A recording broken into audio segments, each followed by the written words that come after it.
Então, hoje nós daremos a quinta aula, né, dessa série sobre a obra de Santo Agostinho, que é a De Catequizandis Rudibus, né? Como catequizar os rudes. E a partir de hoje, nós falaremos sobre o conteúdo da catequese propriamente dito. As 4 aulas anteriores foram de alguma forma introdutórias a estas aulas que nós daremos a partir de hoje. E durante até o curso me ocorreu de, ao invés de simplesmente falar sobre a obra de Santo Agostinho, eu pensei em fazer um pouco mais. Então, a partir de hoje, o que eu farei eu darei catequeses sobre as catequeses. Então, hoje nós falaremos sobre a criação e a queda do homem no pecado. Então, não será uma catequese sobre a criação e sobre a queda do homem no pecado original. Na realidade, vai ser, com o perdão da redundância, vai ser uma catequese sobre a catequese. Então, a ideia é que nós, a partir de hoje, nós tenhamos diversas catequeses sobre as catequeses, não somente da criação e da queda, que vai ser o caso de hoje, mas todo o Antigo Testamento. Então nós teremos uma aula sobre a catequese daquela pré-história bíblica, né, que vai desde Abel e Caim até a Torre de Babel, passará também pela história de Noé. Nós teremos uma catequese sobre a catequese dos patriarcas, ou seja, Abraão, Isaac, Jacó, até a história de José do Egito. Nós teremos uma catequese sobre a catequese do Êxodo e, posteriormente, de todos aqueles períodos ali do Antigo Testamento, porque Santo Agostinho tinha a convicção da importância da história da salvação estar presente na catequese dos rudes, ou seja, na catequese daqueles que carecem dos rudimentos da fé. E, como eu tenho dito em todas as aulas, hoje as fileiras das nossas igrejas, das nossas paróquias, são ocupadas muitas vezes por pessoas rudes nesse sentido, por pagãos que se declaram católicos, que padecem de uma ignorância muito grande, vivem a fé de forma muito superficial. Eu não me refiro, evidentemente, às pessoas maliciosas, muito pelo contrário. Eu me refiro às pessoas que até têm sede de se aprofundarem na fé, mas não têm quem as explique. Não encontram com pessoas capazes de aprofundarem a fé para elas. Então, Santo Agostinho tinha essa convicção da importância de se falar sobre toda a história da salvação. Então, é isso que eu farei aqui. A partir de hoje, é claro que isso avançará sobre o Novo Testamento, evidentemente, mas a ideia não é dar uma catequese sobre a criação. Eu repito, é dar uma catequese sobre a catequese da criação. É justamente falar da importância desta catequese de todas as outras. Porque o nosso intuito principal aqui é formar catequistas. É despertar no coração de vocês esse chamado de todo e qualquer católico de ser catequista. Como eu sempre digo, eu vou repetir hoje de novo, alguns de nós somos chamados a uma catequese formal, a uma catequese na paróquia, ou em algum grupo, ou nos centros católicos, uma catequese numa sala de aula, digamos assim. Mas todos nós somos chamados a uma catequese no sentido mais amplo, ou seja, educar na fé. Um pai de família, uma mãe de família é chamado a ser catequista dos seus filhos, assim como um católico em qualquer ambiente é chamado a dar catequese. É claro que isso vai variar conforme o ambiente. Se você está numa mesa de bar com amigos que não têm fé, ou que estão abertos, mas ainda não se aprofundaram na fé, é evidente que a forma que você vai expor a fé naquele ambiente não vai ser a mesma de uma sala de aula, ou mesmo no ambiente de trabalho. O ambiente de trabalho é chamado a ser, sim, um local de catequese. Tanto que o Papa Leão XIII fala na Rerum Novarum da importância que os patrões, né, se preocupem com a salvação das almas dos seus empregados, e o contrário também deve ser uma verdade. Então, a catequese é um chamado, digamos assim, universal, a todo e qualquer fiel católico. Isso está evidente na conclusão do Evangelho de São Mateus, me parece. Então, a ideia é falarmos a partir de agora do conteúdo propriamente dito da catequese. Então, comecemos, como eu falei, com essa explicação da importância da catequese sobre a criação. E a aula vai ser dividida em 3 partes, né? Uma parte nós falaremos da obra de Santo Agostinho propriamente dita, que é a primeira parte. Depois nós falaremos de uma parte que está no Catecismo da Igreja Católica, em que o próprio Catecismo fala da catequese sobre a criação. E por fim, a parte eu diria mais importante, nós leremos e comentaremos brevemente os textos da Sagrada Escritura, que nos narram a criação e a queda do homem no pecado. Sem dúvida alguma, uma boa catequese sobre a criação e sobre a queda passa por um conhecimento profundo. Não é que nós precisamos ser doutores em Sagrada Escritura, não é isso. Quando eu falo de um conhecimento profundo, é um conhecimento de fato daquele que leu, releu e meditou os textos sagrados acerca da criação. É claro que a leitura da doutrina é fundamental, é insubstituível, mas é igualmente fundamental que conheçamos a fundo os textos da Sagrada Escritura que narram a criação e a queda. Fundamental. Então hoje nós faremos esse itinerário. Começaremos pela obra de Santo Agostinho, falaremos do catecismo e depois concluiremos, coroaremos a aula, né, com estes maravilhosos textos da Sagrada Escritura sobre a criação. Então vamos lá, vamos à obra de Santo Agostinho. Vocês perceberão que a partir de agora nós caminharemos muito pouco na obra. Eu não estou com pressa, confesso para vocês. Por mim, esse curso aqui acaba no céu, né? Que todos nós chegamos lá, se isso for permitido. Mas eu não estou com pressa aqui. Se a parousia acontecer no meio do curso, vocês não reclamarão comigo, né? Esperamos estar do bom lado, né? No bom lado dessa história na parousia, mas eu vou avançar muito lentamente sobre a obra. Caminharemos muito lentamente, justamente para que possamos aprofundar cada um destes acontecimentos da história da nossa salvação. Então vamos lá. No capítulo 18 da sua obra, Santo Agostinho, ele intitula este capítulo da seguinte forma: o que se deve crer a respeito da criação do homem e de todos os seres. Então vamos lá. Deus onipotente, bom, justo e misericordioso, fez todas as coisas boas, tanto as grandes como as pequenas, quer as mais altas, quer as ínfimas, as visíveis, assim como o céu, a terra e o mar. No céu, o sol, a lua e os outros astros. Na terra e no mar, as árvores, os arbustos e os animais de cada espécie. E todos os corpos celestes e terrestres e as invisíveis, como os espíritos, com os quais os corpos se animam e se conservam vivos. Então, Santo Agostinho começa a falar, vocês percebem que ele fala primeiro de Deus. Isso é importante. Uma boa catequese sobre a criação, ela começa a falar do Criador. Então, o início de uma catequese sobre a criação deve direcionar o olhar para Deus, Criador. Então, é isso que vocês perceberão que faz o catecismo. Se vocês lerem o catecismo da Igreja Católica, em primeiro lugar ele fala do Criador, para depois falar da criação.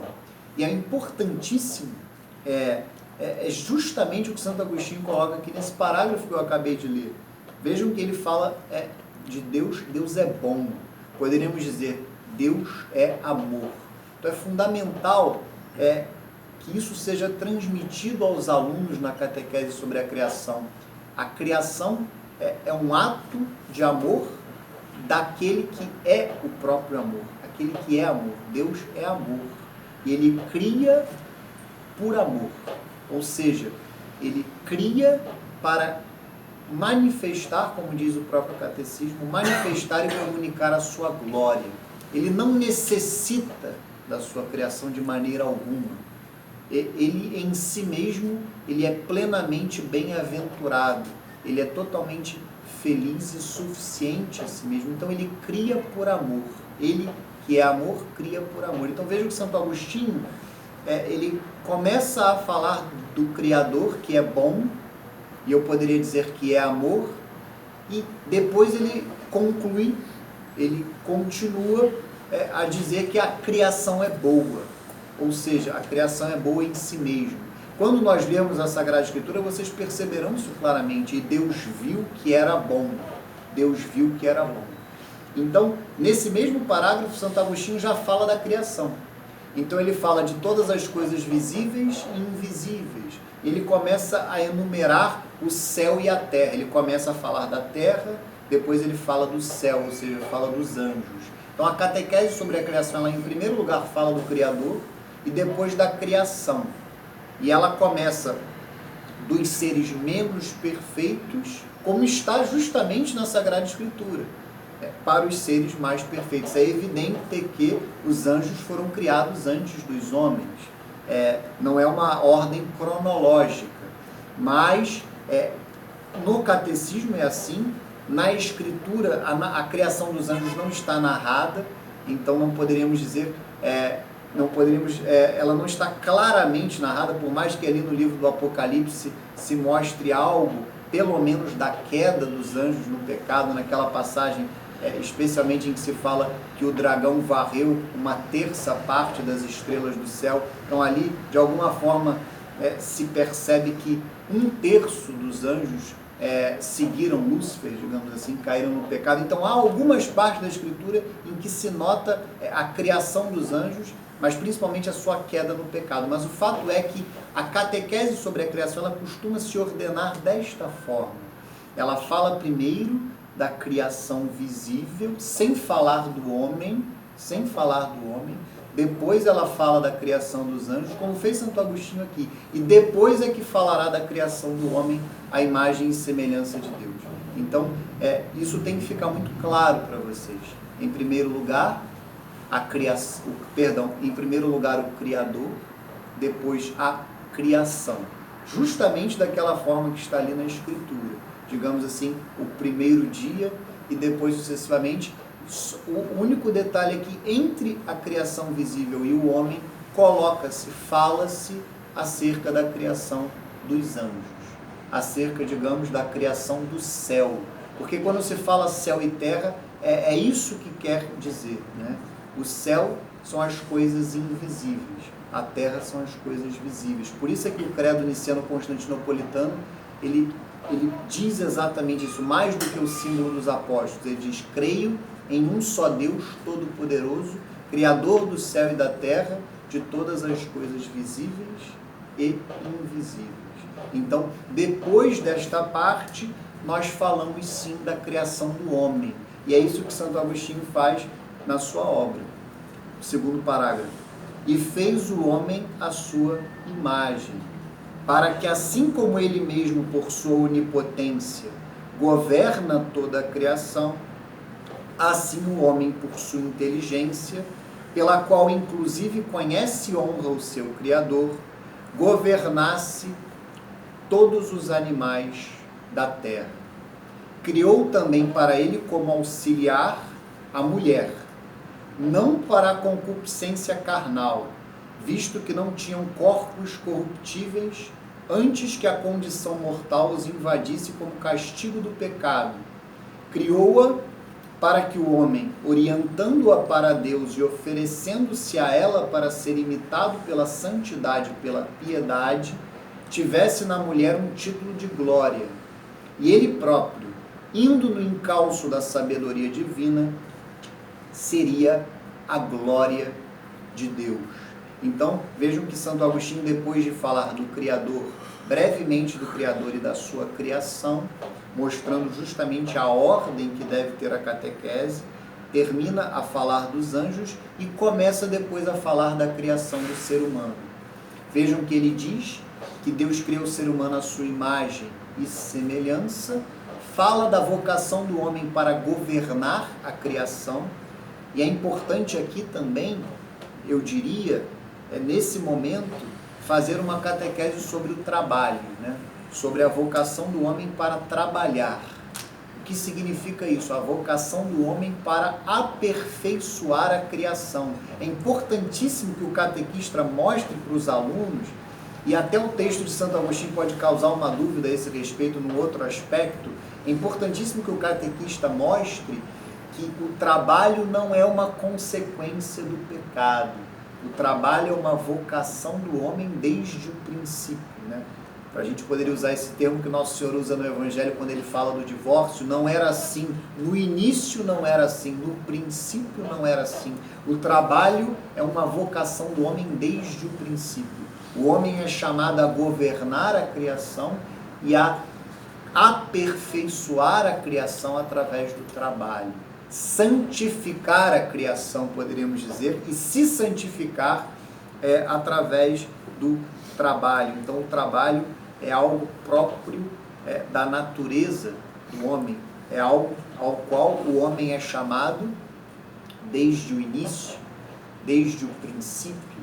E é interessante também que depois Santo Agostinho falará da mulher, né, que é tirada do homem. Por mais que a gente possa, de alguma forma, ficar um pouco confuso quando ele fala de concupiscência carnal, outro ponto importante aqui não é bem o sexo. Não é o sexo, é o pecado sexual. Quando se fala de concupiscência, a concupiscência ela é consequência do pecado original. A concupiscência é uma inclinação que o homem tem ao pecado a partir do momento em que ele cai no pecado original. Evidentemente, antes do pecado original não há concupiscência. Adão e Eva, eles estavam num estado de santidade e de justiça originais, quando eles viviam no paraíso. Então, Santo Agostinho, quando ele fala de concupiscência carnal, é evidente que ele não está a falar do sexo. Tanto que o sexo, assim como o trabalho, é algo que antecede o pecado original. Tanto que Deus diz, crescei e multiplicai-vos. Dominai a terra, submetei-a. Isso no primeiro relato da criação, como nós veremos depois, no relato do capítulo 1 do Gênesis, Deus diz, crescei e multiplicai-vos. Então, quando se fala do homem e da mulher, é importantíssimo mostrar a igual dignidade que há entre eles, tanto que a mulher é tirada do lado do homem, não é nem de cima nem de baixo, isso é muito interessante, muito importante, mas também a diferença que há entre eles. Sem dúvida alguma, eles são diferentes, por mais que tenham igual dignidade. Uma catequese sobre a criação ela tem que estar muito sensível a todas essas tendências idiotas que existem no mundo hoje. Essa questão de igualdade entre os sexos, o catequista ele precisa abordar isso. Essa igualdade forçada, essa igualdade que é fruto desse péssimo feminismo, que na realidade quer destruir a mulher, na realidade, e não protegê-la, muito pelo contrário. Então, o catequista precisa estar muito sensível e entender que muitos dos seus alunos trazem isso dos seus colégios, das suas escolas, dos seus pais. No meu caso, que dou catequese para adultos, adolescentes, então nem se fala, porque eles estão a ouvir aquelas baboseiras naquele mesmo momento. O rapaz, ele passa a semana inteira, a jovem também, a semana inteira ouvindo bobagem no colégio, e você, final de semana, tem que, de alguma forma, tirá-lo do erro e levar a verdade para ele. Então, a catequese sobre a criação é maravilhosa para isso. Porque você precisa mostrar a diferença que há entre homem e mulher e a igual dignidade. A diferença que há ali na própria criação, isso fica evidente nos próprios relatos bíblicos sobre a criação. E por outro lado, de alguma forma, acabar com essa visão que é fruto um pouco também desse ambientalismo demoníaco no qual nós vivemos, que o homem é o problema do mundo. Hoje as pessoas elas falam como se o ser humano fosse um problema e que a solução para o mundo fosse acabar com o ser humano. Então a catequese sobre a criação ela tem que ir no sentido contrário, mostrar que o ser humano ele é o primor da criação. Não é à toa que ele é criado no 6º dia, não é à toa que ele é criado à imagem e semelhança de Deus, e ele é chamado a governar a criação. Ele é chamado a, como eu dizia, trabalhar, aperfeiçoar a criação. Então, o catequista ele precisa estar muito sensível a tudo isso. E na sua catequese ir contra todas essas mentalidades equivocadas, que os nossos alunos saem com elas muitas vezes. E vejam que Santo Agostinho ele faz uma referência direta também a essa comunicação da glória de Deus que está por trás. Eu falava, e isso está no catecismo, Deus cria por amor para manifestar e comunicar a sua glória. E Santo Agostinho, ele dirá isso de uma forma muito bela. Ele diz que o homem indo no encalço da sabedoria divina seria a glória de Deus. Então veja, o homem é chamado com a sua vida a dar glória a Deus. E o fim da vida do ser humano é justamente viver eternamente com Deus no céu, por toda a eternidade. Então vejam essa manifestação e esta comunicação da glória de Deus, que é a criação, que está aqui presente também no texto de Santo Agostinho. Então, só para fechar então o capítulo 18 da obra, Santo Agostinho começa a falar do Criador, fala da criação, de toda a criação, tanto o céu como a terra, ou seja, as realidades invisíveis como as realidades visíveis, e depois sim falará da criação do ser humano. E assim deve ir a catequese sobre a criação. A catequese sobre a criação, ela caminha desta forma: Criador, criação, ser humano. E entre os bens visíveis e o ser humano se coloca ali a criação dos anjos, para depois falar-se da queda do homem no pecado original. E é isso que Santo Agostinho falará no próximo capítulo. O próximo capítulo é intitulado da seguinte forma: não é nem o próximo capítulo, é o próximo item desse mesmo capítulo 18. Hoje a nossa aula será somente sobre este capítulo 18, não falaremos nada além do capítulo 18. No segundo item deste capítulo, Santo Agostinho se coloca a seguinte questão: o homem colocado no paraíso, por que o criou Deus, sabendo que haveria de pecar? A queda do homem e do anjo absolutamente não desserviu a Deus. Então, Santo Agostinho levanta esse questionamento um tanto quanto profundo. Se Deus sabia que os anjos e o homem pecariam, por que os criou? E aí ele dirá que a queda de modo algum desserviu, de modo algum evidentemente atingiu, poderíamos dizer, Deus, diminuiu Deus. E aí ele falará então da queda e falará desse reerguimento, falará da conversão do homem. O homem que sai do pecado, sai da sua condição pecadora e se converte a Deus. E volta a dar glória a Deus. E aí eu faço referência até a algo que eu disse em uma das outras aulas, daquela frase maravilhosa de Santo Agostinho, em que ele diz que a conversão de um só homem é um acontecimento maior do que a criação de todo o universo, né? E o Padre Paulo, numa das suas homilias, explica, né, que quando Deus cria, ele tira do nada e dá o ser. Quando um homem se converte, Deus o tira de menos do que nada, porque ele não é nem nada, ele está abaixo do nada, porque ele está no pecado, ele está na inimizade com Deus, e o leva não somente para o ser, mas o leva, ou almeja levá-lo para a glória do céu. Então, Santo Agostinho mostra como a conversão, e isso tem tudo a ver com o que ele dirá neste item que eu passarei a ler agora. A conversão é algo muito grandioso. E isso é muito fundamental na catequese sobre a criação e em todas as catequeses sobre o Antigo Testamento. Todo o Antigo Testamento ele tem que ser lido e ensinado à luz de nosso Senhor Jesus Cristo. É fundamental que nosso Senhor esteja presente em todos os textos que nós leremos do Antigo Testamento, em todas as catequeses que daremos sobre o Antigo Testamento.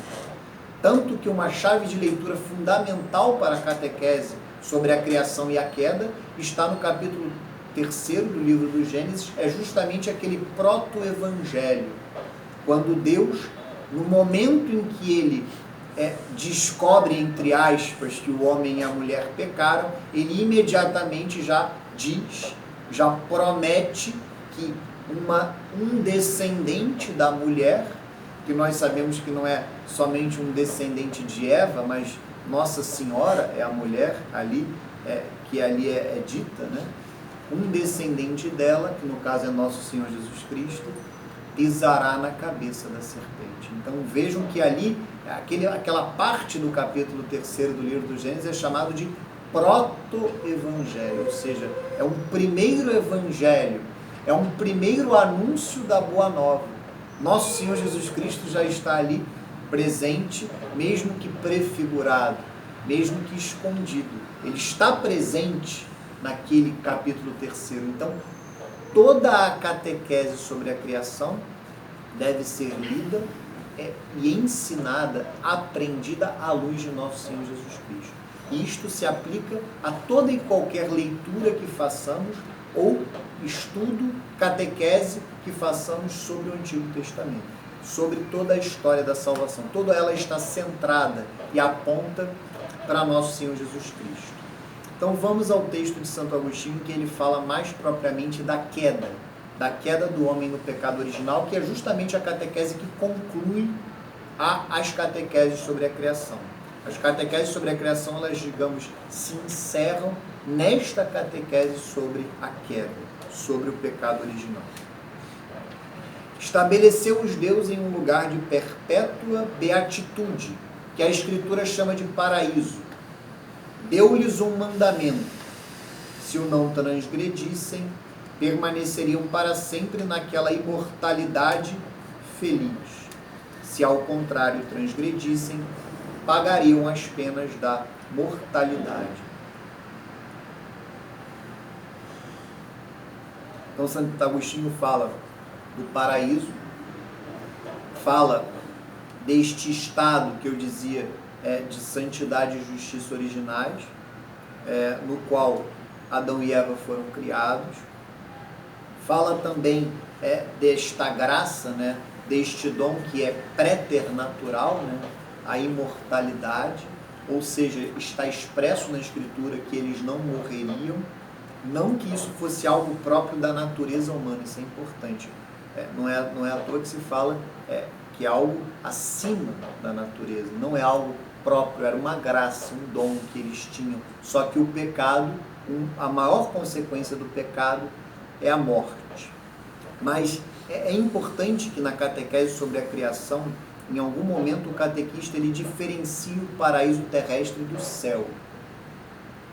E mostre que mesmo Adão e Eva, naquele estado de justiça e santidade originais, eles sim necessitavam de salvação.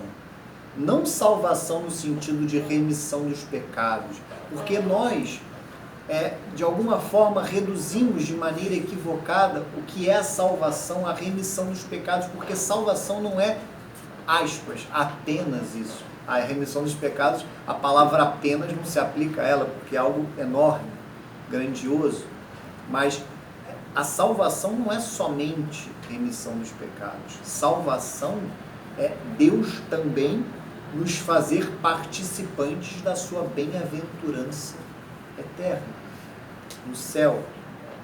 E Adão e Eva não tinham isso no paraíso.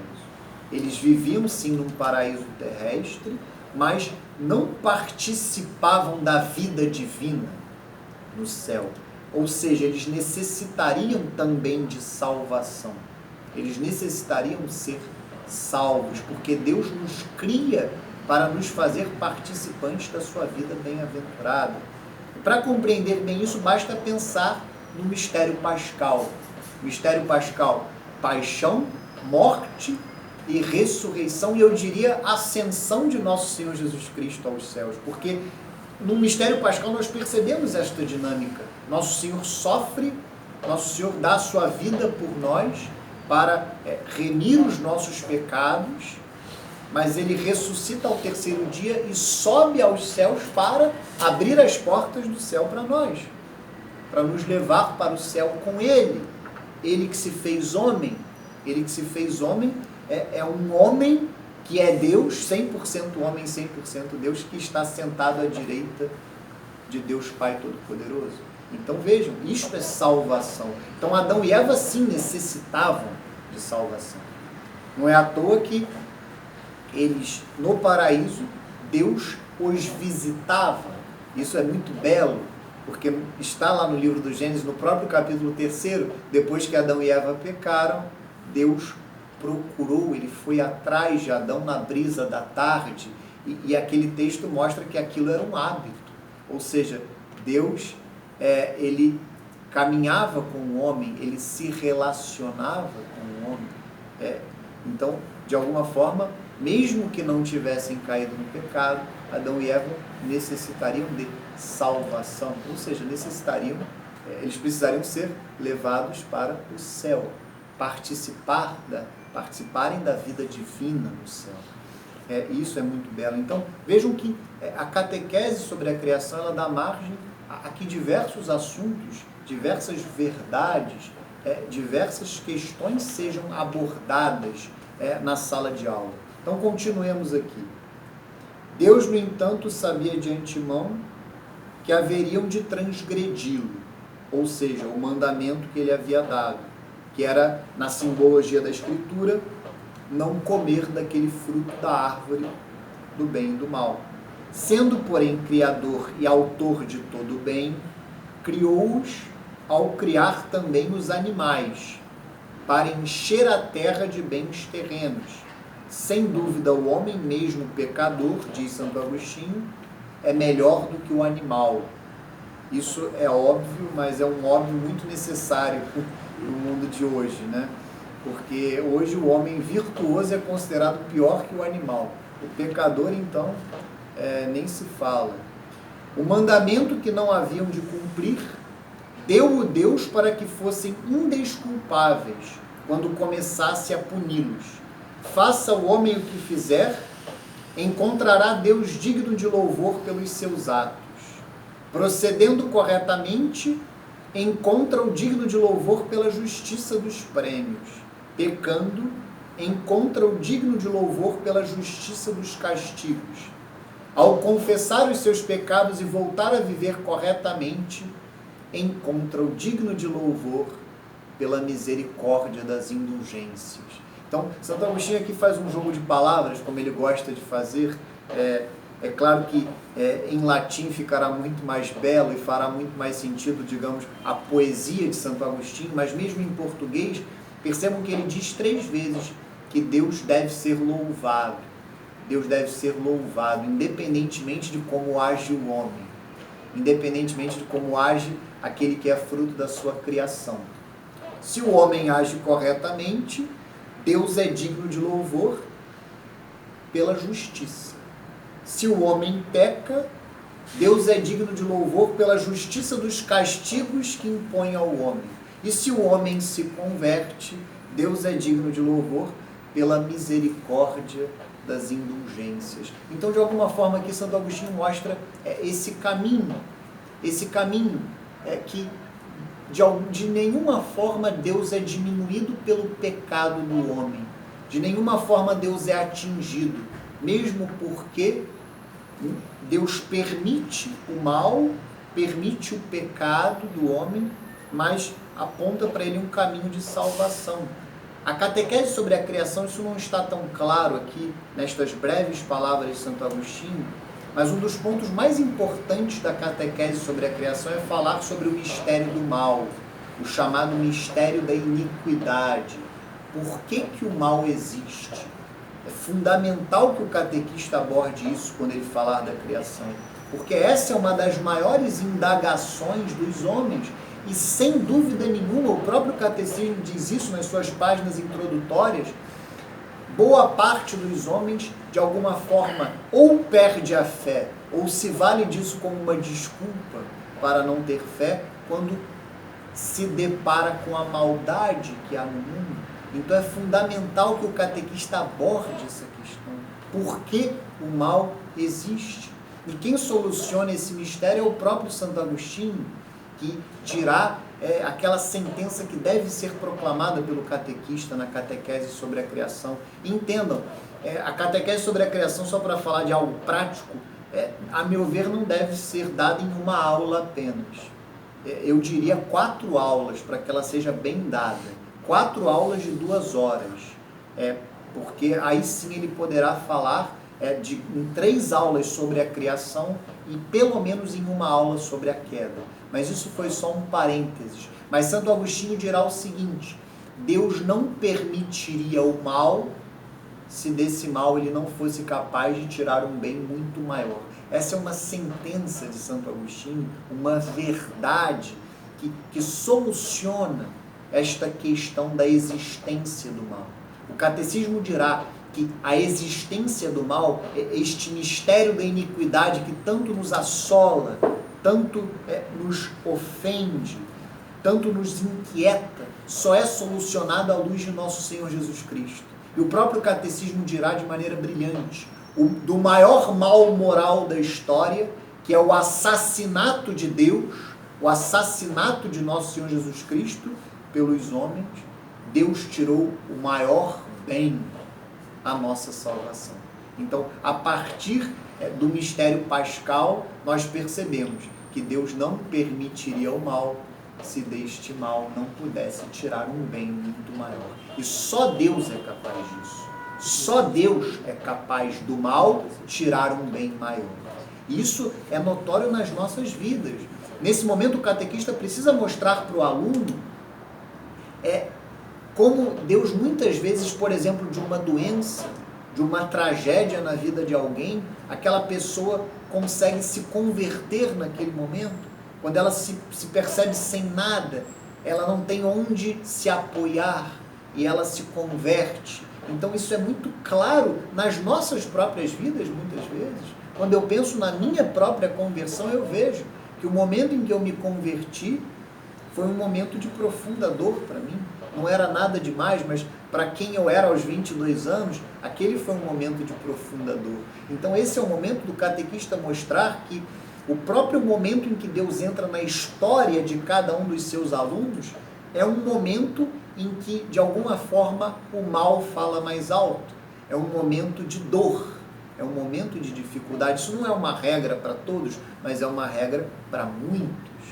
Muitos se convertem, muitos chegam à fé a partir da dor, a partir de um momento em que o mal prepondera, mas o bem fala mais alto. Tem aquela outra passagem que está na carta de São Paulo aos Romanos, quando abundou o mal, ou abundou o pecado, superabundou a graça.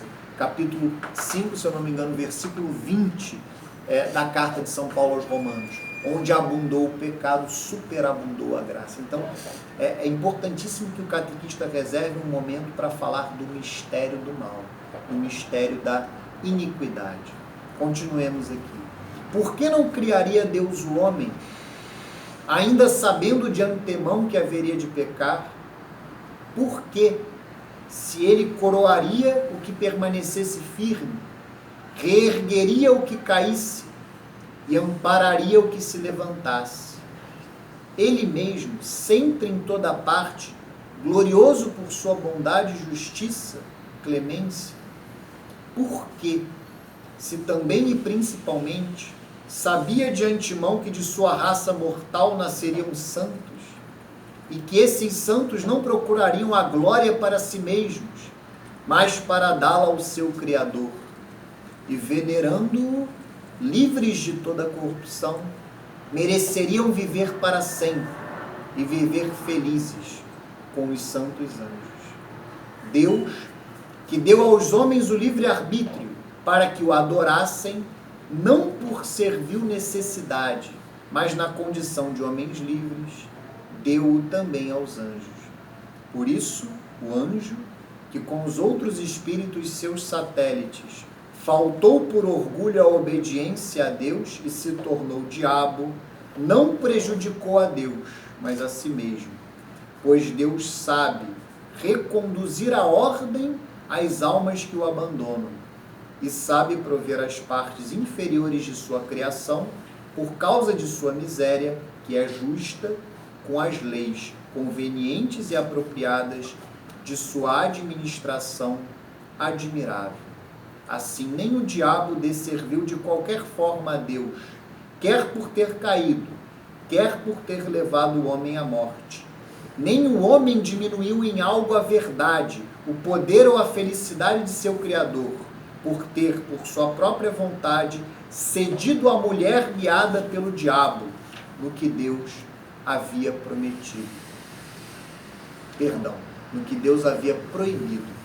Foram todos condenados pelas leis justíssimas de Deus para a glória de Deus, através da equidade de sua vingança, tornando-se eles próprios ignominiosos pela infâmia do castigo. Tanto o homem, afastado de seu Criador, seria vencido, seria sujeitado ao diabo, como também o diabo seria exposto a ser vencido pelo homem convertido a seu Criador. E todos os que até o fim conjurassem com o diabo, iriam com ele para as penas eternas. Todos os que, por outro lado, se humilhassem a Deus e pela sua graça vencessem o diabo, mereceriam os prêmios eternos. Então vejam que Santo Agostinho nada mais faz do que aqui, de uma forma muito poética, falar desta própria sentença que ele coloca, que Deus não permitiria o mal se desse mal ele não pudesse tirar um bem muito maior.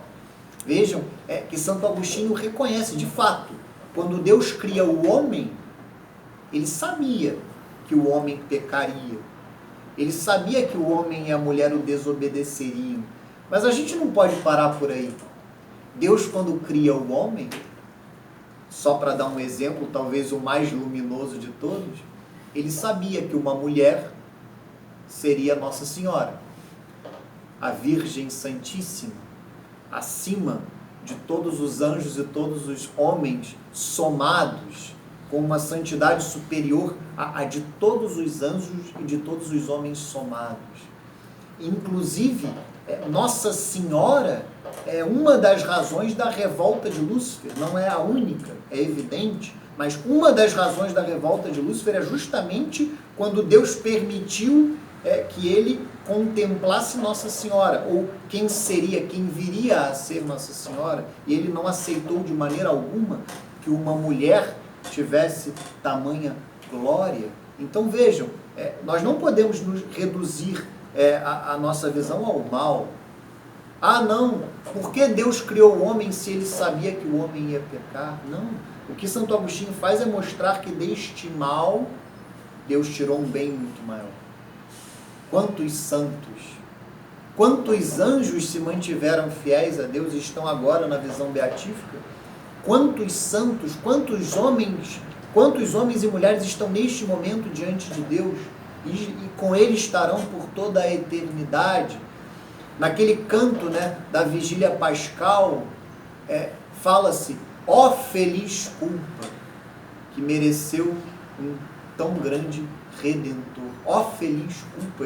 Isso de uma forma muito poética fala exatamente do que expõe Santo Agostinho aqui. Então Deus é inatingível. O pecado do homem não atinge Deus, não reduz a glória de Deus, muito pelo contrário, a conversão do homem pecador manifesta ainda mais a glória, até mais do que na criação. Até mais do que na criação. Então, vejam que beleza, que maravilha. Então, nós encerramos a primeira parte da nossa aula e agora nos debruçamos sobre o catecismo. O catecismo, esta aqui, eu amo o Catecismo da Igreja Católica, é um livro que de fato mudou a minha vida e a muda até hoje. É um dos meus livros de cabeceira, como não podia ser diferente. É fundamental que o catecismo seja um livro de cabeceira, independentemente de qual seja este catecismo. Seja o catecismo romano, o catecismo maior de São Pio X, este catecismo, mas um católico ele deve ter o catecismo como um dos seus livros de cabeceira. E eu tenho o privilégio de dar catequese há 9 anos, então isso me permite estar sempre a ler este documento, este catecismo. E esta parte aqui que fala da criação é uma das minhas partes prediletas, Porque o que acontece hoje com o ser humano, esse é outro ponto que o catequista deve observar quando ele for falar da criação. Hoje nós somos extremamente racionalistas, cientificistas. Quando se fala hoje de criação, as pessoas dão muito mais valor ao que a ciência supostamente ensina. Eu não entrarei neste mérito aqui, se o que a ciência ensina acerca do início do mundo e do ser humano não é o meu propósito aqui hoje, nem acho que deva ser o propósito de um catequista em sala de aula. O que, a meu ver, deve ser o propósito de um catequista em sala de aula não é falar do que a ciência ensina ou falsamente ensina ou verdadeiramente ensina. É muito pelo contrário, é mostrar que isso não faz diferença nenhuma na nossa vida. Ou faz muito pouco, ou afeta muito pouco a nossa vida, saber quando que o mundo começou, como isso se deu. O que faz diferença de fato é o que a fé nos ensina sobre a criação. E é isso que o catecismo falará aqui agora da catequese sobre a criação. Hoje há uma supervalorização da ciência e do bem que ela faz ao homem, ao passo que reduz-se a fé a algo privado, algo periférico na vida de um ser humano. Então a catequese sobre a criação é um momento de ouro, assim, para o catequista mostrar que o que de fato importa para um ser humano é saber de onde ele veio, para onde ele vai. Há algum sentido na nossa vida? Há algum sentido na nossa existência? É isso que importa. Então, muito mais do que qualquer livro, podem pegar qualquer livro de ciência que fale das origens, pode ser um livro escrito por um PhD, por um homem que dedicou a sua vida inteira ao estudo da física, por exemplo, e leiam os 3 primeiros capítulos do Gênesis e comparem estes 2 livros. Os 3 primeiros capítulos do Gênesis têm uma importância muito mais fundamental do que qualquer livro de ciência sobre as origens. É isso que o catequista precisa mostrar. O que eu estou aqui a ensinar para vocês é o que há de mais fundamental acerca da criação, acerca das origens. Vocês podem estudar à vontade. E assim, eu não estou de modo algum aqui diminuindo a ciência e a sua importância. Muito pelo contrário. Eu estou a afirmar que a Escritura não é um livro de ciência. A Escritura é um livro de fé. E por ser de fé, é superior às ciências naturais. É superior àquilo que a razão permite que conheçamos. Mesmo sobre as origens, mesmo sobre a existência, o ser de Deus. Aqueles 3 primeiros capítulos são de uma preciosidade, de uma riqueza. Conhecer aquelas verdades a partir da leitura de 3 capítulos de um dos livros da Sagrada Escritura. Aquilo ali é capaz de mudar a existência de alguém neste mundo recheado de ateus práticos, de ateus teóricos, recheado de agnósticos. A leitura dos 3 primeiros capítulos da Escritura poderia converter uma multidão. Uma multidão. A leitura, o aprofundamento, a meditação daquelas verdades, isso é muito mais importante do que o que as ciências nos ensinam. Então vamos ao catecismo, porque eu particularmente, eu tenho uma certa predileção sobre estas páginas, só para que vocês saibam, aqui nessa edição, vai das páginas 83 ao início da 86. São os parágrafos 279 a 289. São 11 parágrafos do catecismo, 279 a 289, em que vocês perceberão a riqueza que há aqui. Nesse momento, o catecismo ele fala simplesmente da catequese sobre a criação. Não, ele não entra no mérito, digamos assim, da criação. Ele antecede, é uma parte introdutória, em que fala da catequese sobre a criação propriamente dita, que é o propósito da minha aula de hoje. Então vamos lá. No princípio, Deus criou o céu e a terra. Com essas solenes palavras, inicia-se a Sagrada Escritura. O símbolo da fé retoma estas palavras, confessando Deus Pai Todo-Poderoso, como Criador do céu e da terra, de todas as coisas visíveis e invisíveis. Por isso, falaremos primeiro do Criador, em seguida de sua criação e finalmente da queda no pecado, do qual Jesus Cristo, Filho de Deus, veio resgatar-nos. Vejam como nosso Senhor Jesus Cristo é o centro. A criação é o fundamento de todos os desígnios salvíficos de Deus, o começo da história da salvação, que culmina em Cristo. Inversamente, o mistério de Cristo é a luz decisiva sobre o mistério da criação. Ele revela o fim em vista do qual, no princípio, Deus criou o céu e a terra. Desde o início, Deus tinha em vista a glória da nova criação em Cristo. Vejam como o catecismo faz questão de colocar nosso Senhor Jesus Cristo no centro. E aqui tem um dado precioso litúrgico. Eu não sei se vocês já repararam que na solene vigília pascal, qual é a primeira leitura? É justamente o relato da criação.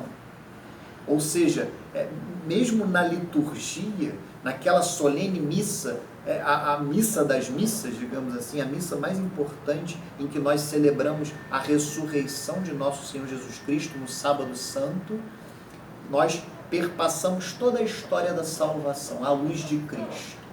Desde o relato da criação, a passar pela história de Abraão, pelo Êxodo, pelos profetas, até chegar a nosso Senhor Jesus Cristo.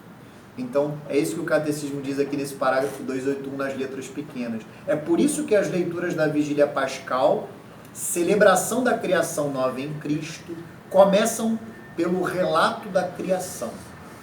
Da mesma forma, na liturgia bizantina, o relato da criação constitui sempre a primeira leitura das vigílias das grandes festas do Senhor. Segundo o testemunho dos antigos, a instrução dos catecúmenos para o batismo segue o mesmo caminho. Só para que vocês saibam, isso é só um dado mesmo, uma curiosidade.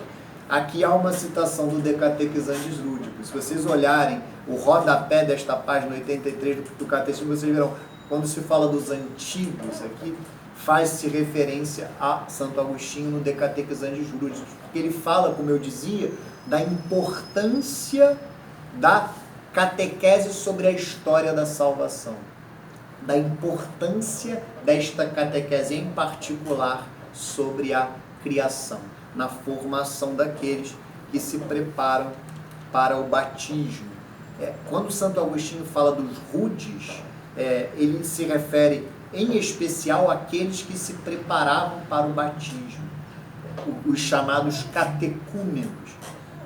Mas entendam, hoje, em geral, os nossos alunos são rudes. O catequista, ele precisa ter esta consciência. O aluno que está na sua sala, muitas vezes, é um pagão que se considera católico. É alguém com mentalidade de pagão, muitas vezes, ou que tem uma ignorância enorme acerca do que ensina a doutrina da Santa Igreja. Então, de alguma forma, todas estas lições de Santo Agostinho acerca dos rudes, dos catecúmenos, elas, a meu ver, se aplicam de maneira universal à média dos nossos alunos, à média daqueles que procuram a catequese hoje. Isso, de modo algum, é algo que eu falo para diminuir os alunos, muito pelo contrário.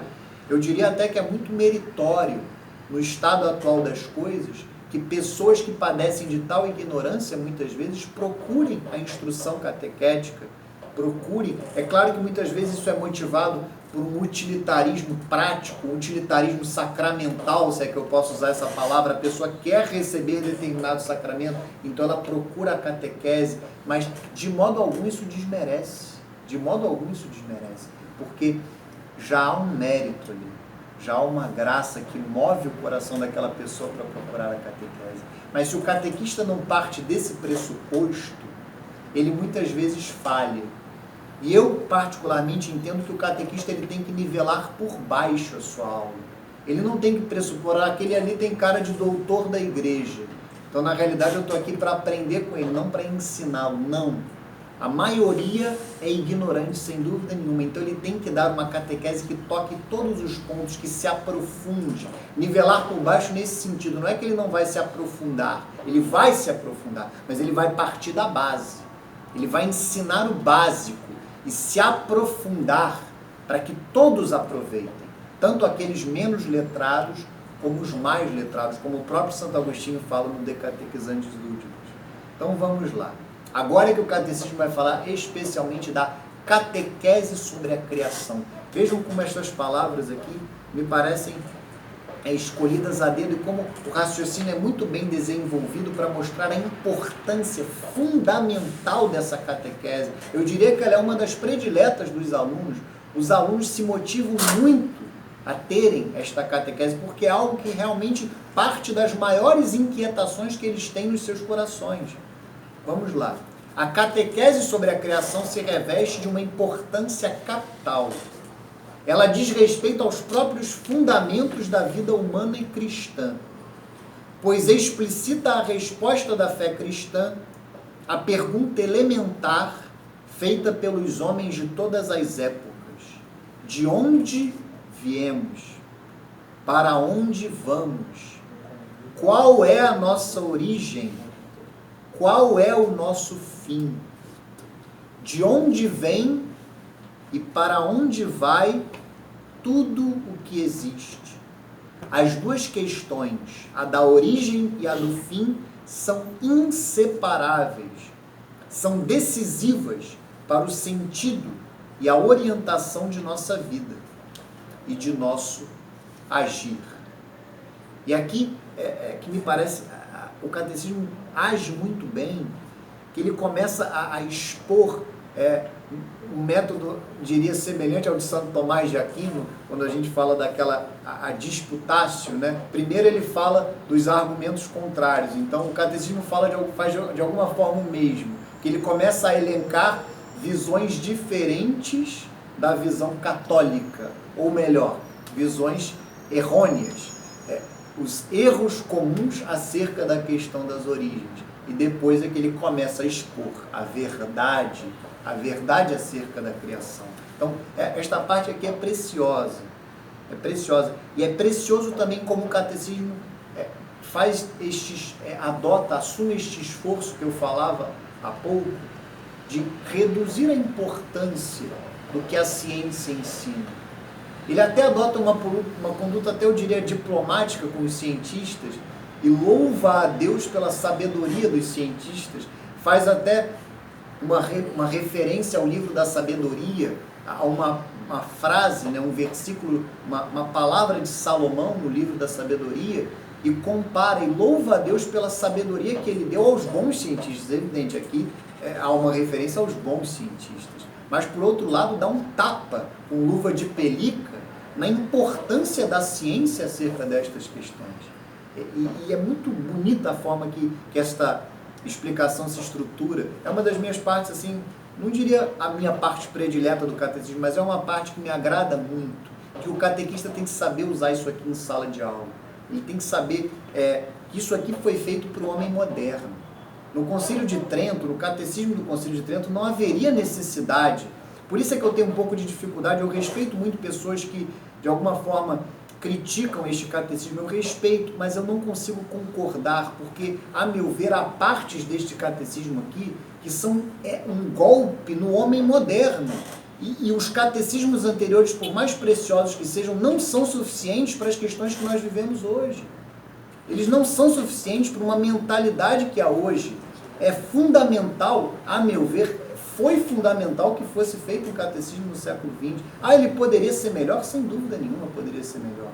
Se a gente compara, isso é só um parênteses um pouco longo, mas importante, se nós comparamos a linguagem de São Pio X, ou mesmo do Concílio de Trento, aquela linguagem direta, aquele soco na cara, que era a linguagem do magistério da Igreja, não somente antes do Concílio Vaticano II, porque o problema não se inicia no Vaticano II, eu diria até antes do modernismo, digamos assim, da sua influência na Igreja, sem dúvida alguma o magistério tinha uma linguagem mais direta, e isso tem que ser resgatado, sem dúvida alguma. Tem que ser resgatado não só no magistério, tem que ser resgatado na nossa própria pregação, na nossa própria catequese. Mas, por outro lado, a gente não pode tirar o valor que esse catecismo tem de ser, de fato, uma exposição da fé que atinge questões importantes para o homem moderno. E atinge questões importantes para esta mentalidade modernista, que, sem dúvida nenhuma,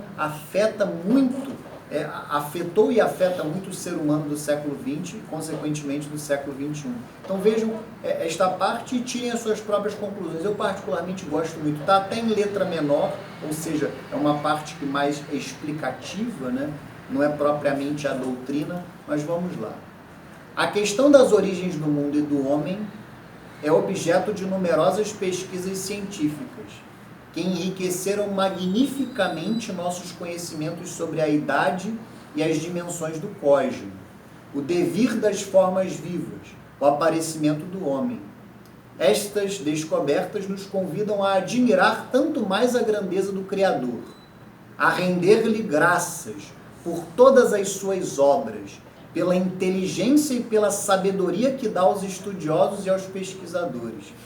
Com Salomão, estes últimos podem dizer: ele me deu um conhecimento infalível dos seres, para entender a estrutura do mundo, a atividade dos elementos.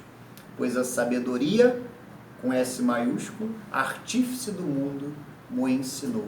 Sabedoria 7, versículos 17 e 22. Então vejam que, de uma forma até diplomática, faz uma referência elogiosa aos cientistas, mas agora é que vem o tapa de luva de pelica para colocar a ciência no seu lugar. É isso que o catequista tem que fazer. Ele tem que colocar a ciência no seu lugar e mostrar a preponderância da fé e do que ela ensina sobre a criação. O grande interesse reservado a essas pesquisas é fortemente estimulado por uma questão de outra ordem e que ultrapassa o âmbito próprio das ciências naturais. Não se trata somente de saber quando e como surgiu materialmente o cosmos, nem quando o homem apareceu, mas antes de descobrir qual é o sentido de tal origem, se ela é governada pelo acaso, um destino cego, uma necessidade anônima, ou por um ser transcendente, inteligente e bom, chamado Deus. E se o mundo provém da sabedoria e da bondade de Deus, por que existe o mal? De onde ele vem? Quem é o responsável por ele? Haverá como libertar-se dele? Isso aqui é uma tapa, é um tapa de luva de pelica, muito delicado. Não é uma pancada, não é um UFC, mas é um tapa de luva de pelica muito bom. Muito importante. O catequista ele precisa se apoiar nisso para reordenar as coisas no coração dos seus alunos. A fé é que é o essencial. Não é você saber quando é que surgiu o mundo, quando surgiu o homem, isso e aquilo. Isso é importante, é interessante, sem dúvida nenhuma. Agora, a Deus, essa questão, um ser transcendente, inteligente e bom chamado Deus. Isso é o importante. Isso é o fundamental. Isso é que faz de fato diferença na nossa vida. Isso é que define a nossa existência, como nós viveremos nesta vida e na próxima. É isso que o catequista tem que mostrar. E aí, agora é que o catecismo começa a expor as outras visões, expor os erros. E vejam que é uma exposição bem ampla, que eu diria contempla quase todos os erros, não todos, mas quase todos os erros com os quais nós nos deparamos hoje. Eu não me refiro ao passado, eu me refiro a hoje. Quase todos os erros com os quais nós nos deparamos hoje na nossa rotina, de pessoas que têm uma visão errônea acerca da criação e da vida terrena. Vamos lá. Desde os inícios, a fé cristã tem se confrontado com respostas diferentes da sua, no que diz respeito à questão das origens. Assim, encontram-se nas religiões e nas culturas antigas numerosos mitos acerca das origens. Certos filósofos afirmaram que tudo é Deus, que o mundo é Deus, ou que o devir do mundo é o devir de Deus. Panteísmo. Outros afirmaram que o mundo é uma emanação necessária de Deus. Emanação esta que deriva dessa fonte e volta a ela. Outros ainda afirmaram a existência de dois princípios eternos, o bem e o mal, a luz e as trevas, em luta permanente entre si, dualismo. maniqueísmo. Segundo algumas destas concepções, o mundo, pelo menos o mundo material, seria mau, produto de uma queda, e, portanto, deve ser rejeitado ou superado, gnose. Outros admitem que o mundo tenha sido feito por Deus, mas à maneira de um relojoeiro, que uma vez terminado o serviço, o teria abandonado a si mesmo, deísmo. Outros, finalmente, não aceitam nenhuma origem transcendente do mundo, vendo neste o mero jogo de uma matéria que teria existido sempre, materialismo. Todas essas tentativas dão prova da permanência e da universalidade da questão das origens. Esta busca é própria do homem. Esse é outro ponto fundamental que o catequista precisa despertar nos seus alunos nestas catequeses, mostrar para o aluno que todas estas inquietações estão dentro dele, estão naturalmente dentro dele. Esta inquietação é colocada pelo próprio Deus no ser humano. É a mesma inquietação que move o ser humano para Deus. De onde eu vim, para onde eu vou, qual é o sentido desta vida?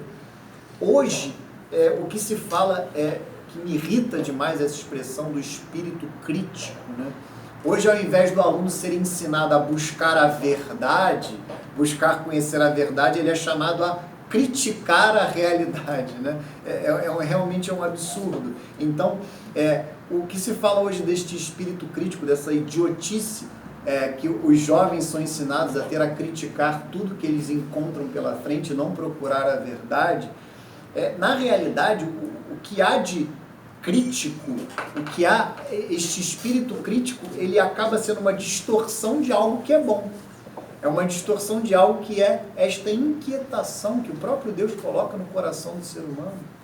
Esta inquietação que na realidade devia mover o homem ao encontro da verdade, ao encontro de Deus. E não, paradoxalmente, levar o ser humano a criticar a realidade, criticar a verdade ou questionar a verdade. Então, o catequista precisa ser muito sensível a isso. Despertar no coração dos seus alunos esta inquietação. Desde uma criança. Na própria catequese infantil já é possível tirar frutos maravilhosos destas catequeses sobre a criação. As próprias crianças, quando você fala para elas, eu me recordo da minha própria catequese, que pode não ter sido uma catequese ideal, eu não fui catequizado por São Pio X, mas eu me lembro que aquelas aulas sobre o Gênesis me despertaram algo importante. Despertaram algo importante dentro de mim. Tanto que na minha adolescência, quando eu me deparei com um ateu, um amigo da minha sala que era ateu, eu fiquei chocado.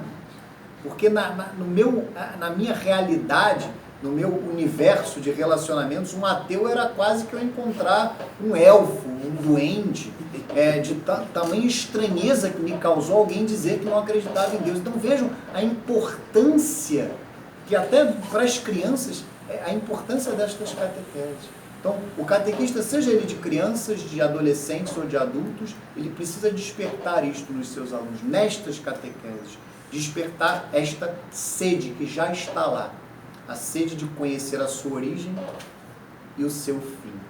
E aí agora o catecismo, agora que ele expôs os erros, ele começará a expor a verdade, ainda nesse capítulo introdutório, mas falará do que a igreja ensina, para depois, sem dúvida nenhuma, desenvolver isso ao longo de 30 páginas do catecismo. Vamos lá. Sem dúvida, a inteligência humana já pode encontrar uma resposta para a questão das origens. Com efeito, a existência de Deus Criador pode ser conhecida com certeza por meio de suas obras, graças à luz da razão humana, ainda que este conhecimento seja muitas vezes obscurecido e desfigurado pelo erro. É por isso que a fé vem confirmar e iluminar a razão na compreensão correta desta verdade. Foi pela fé que compreendemos que os mundos foram formados por uma palavra de Deus. Por isso é que o mundo visível não tem sua origem em coisas manifestas. Hebreus 11, versículo 3. A verdade da criação é tão importante para toda a vida humana que Deus, em sua ternura, quis revelar a seu povo tudo o que é útil conhecer a este respeito. Para além do conhecimento natural que todo homem pode ter do Criador, Deus revelou progressivamente a Israel o mistério da criação. Ele que escolheu os patriarcas, que fez Israel sair do Egito e que, ao escolher Israel, o criou e o formou, se revela como aquele a quem pertencem todos os povos da terra e a terra inteira, como o único que fez o céu e a terra. Assim, a revelação da criação é inseparável da revelação e da realização da aliança de Deus, o único, com o seu povo. A criação é revelada como sendo o primeiro passo rumo a esta aliança, como testemunho primeiro e universal do amor todo-poderoso de Deus. Além disso, a verdade da criação se exprime com um vigor crescente na mensagem dos profetas, na oração dos salmos e da liturgia, na reflexão da sabedoria do povo eleito. Então, o catecismo, em primeiro lugar, vai falar que a verdade sobre a criação, ou pelo menos uma parte dela, ou pelo menos o fato de que há um Deus criador, isto é acessível à razão humana, isto é acessível à inteligência. O homem, pelos seus próprios esforços racionais, ele consegue se enxergar nesta verdade, que há um Deus criador, há um Deus que nos tirou do nada e nos deu o ser. Mas o fato é que a nossa razão ela é obscurecida pelo pecado. E, sem dúvida nenhuma, isso faz com que nós cheguemos justamente naqueles erros que o catecismo listou. Porque se nós poderíamos tirar o materialismo. O materialismo, ele nega a existência de Deus.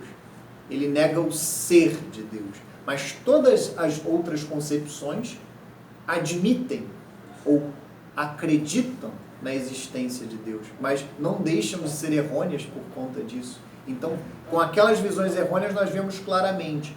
Eu diria que me chama mais a atenção daquelas todas que são elencadas, além do materialismo, que é muito presente no mundo hoje, sem dúvida alguma, mas a visão deísta me chama muita atenção. A visão deísta ela é muito presente, é o que nós poderíamos chamar do ateu prático. Deus existe, mas ele é um relojoeiro. Ele criou o mundo e o deixou à sua própria sorte. O deixou, com perdão da redundância, ao Deus dará. Né? Deus criou o mundo e o deixa ao Deus dará. Ou seja, Deus não é um Deus pessoal. Não é um Deus com quem eu posso me relacionar intimamente, que me criou para me salvar. Me criou para me dar a vida eterna no céu, para comunicar a sua glória, a sua própria vida divina. Então, percebam que esta capacidade que Deus deu ao homem com a sua inteligência chegar à convicção de que há um Deus criador, ela é, por óbvio, muito limitada.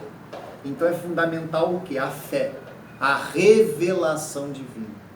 Então o catecismo começa a mostrar como Deus desde sempre, e a criação é justamente o primeiro passo, porque a revelação divina começa na criação, por mais que nós identifiquemos que a revelação começa de uma maneira mais decisiva em Abraão. Abraão é o início daquela revelação mais íntima de Deus, quando ele começa a formar o povo de Israel a partir de Abraão e dos seus filhos e da sua parentela. Sem dúvida alguma, a revelação divina começa na criação. Então Deus se revela e faz aliança com o homem. Então o catecismo mostra que a criação e a aliança são realidades que se interpenetram. A criação é o começo desta aliança de Deus com o ser humano. E aí é que o catecismo agora vai chegar nos textos que concluirão a nossa aula. Que eu não posso deixar de lê-los aqui, porque a meu ver é um material, perdão da palavra, mas é um material divino, mais decisivo, para que o catequista se prepare para dar uma boa catequese sobre a criação, que são justamente os 3 primeiros capítulos do livro do Gênesis. fundamentais. Então o Catecismo dedicará o último destes parágrafos que eu lerei a falar justamente disso, a falar justamente desta preciosidade, desta riqueza que são estes 3 primeiros capítulos. Então vamos lá. Entre todas as palavras da Sagrada Escritura sobre a criação, os 3 primeiros capítulos do Gênesis ocupam um lugar único. Do ponto de vista literário, esses textos podem ter diversas fontes. Os autores inspirados puseram-nos no começo da Escritura, de sorte que eles exprimem em sua linguagem solene as verdades da criação, da origem e do fim desta em Deus, de sua ordem e de sua bondade, da vocação do homem e, finalmente, do drama do pecado e da esperança da salvação. Lidas à luz de Cristo, na unidade da Sagrada Escritura e na tradição viva da Igreja, essas palavras são a fonte principal para a catequese dos mistérios do princípio. Criação, queda, promessa da salvação.